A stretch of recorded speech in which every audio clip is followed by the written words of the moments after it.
بالکل ٹھیک ہے. کسی چیز کی پریشانی ہے وہ ختم کرنے کے لیے ہاں پریشانیوں کے لیے بہت سے وظائف ہیں، لیکن میں یہ سمجھتا ہوں یا حی یا قیوم برحمتک استغیث، یہ بہترین گھبراہٹ کا وظیفہ، پریشانی کا وظیفہ.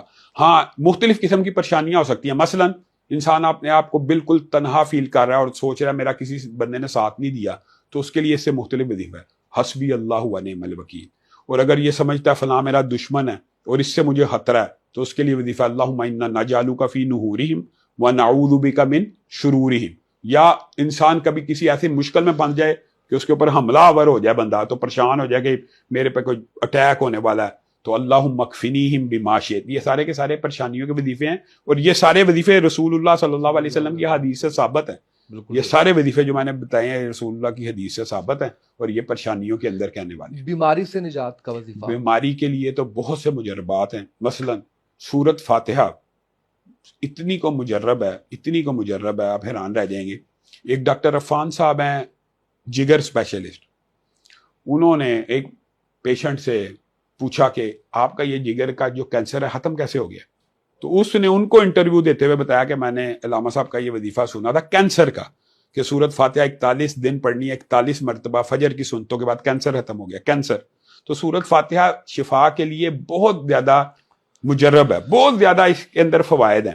لیکن شفا صرف سورت فاتحہ کے علاوہ مختلف بیماریوں کی مختلف شفا بھی ہے. مثلا سکن ڈیزیز ہے، کئی ساتھیوں کو یہاں پہ چمبل وغیرہ ایک کوئی بیماری ہے جو ختم ہی نہیں ہوتی، تو اس کے لیے رسول اللہ صلی اللہ علیہ وسلم نے خود بتائی ہوئی ہے. یعنی اس دور میں بسم اللہ تربت ارضینا بریقت بادینا یشفا بہا سقیمونا باذن ربنا. یعنی یہ وظیفہ اگر ایسے لعاب تھوڑا سا لگا کے مٹی کو زمین سے ٹچ کر کے وہ اس جگہ پہ مل لے جہاں پہ سکن ہے کے اوپر ڈیزیز ہے تو وہ ختم ہو جائے گی. تو یہ پڑھتے رہیں. اس طرح بے شمار صحت کے اعتبار سے، بیماریوں کے اعتبار سے مختلف وظیفے. ہر بیماری کے لیے علماء نے اپنے اپنے مشاہدات کو بیان کیا کہ میں نے اچھا اب یہ دیکھیں، اب حیران کن ایک کیپٹن نے مجھے بات بتائی، آپ نے اب سوال کیا جو میری نظر میں کوئی مجھ سے پوچھتا ہے نظر کی کمزوری کا وظیفہ کیا، میں اس کو کچھ اور بتاتا تھا.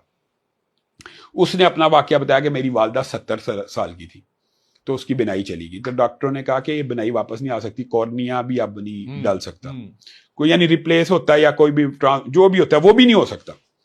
تو کہتا ہے میری والدہ تو قرآن پڑھتی تھی نادرہ روزانہ 13 لائنی قرآن کے اوپر، تو اس نے 13 لائنی قرآن والدہ نے کھولا اور اس کے اوپر انگلی رکھی اور کہا بسم اللہ الرحمن الرحیم، بسم اللہ الرحمن. اللہ میں تو اب قرآن کی حافظہ نہیں ہوں، میں تو صرف بسم اللہ یاد ہے وہی پڑھوں گی. اس بندے نے کہا کہ تیسرا قرآن شروع کیا، میرے والدہ کی بینائی آ گئی.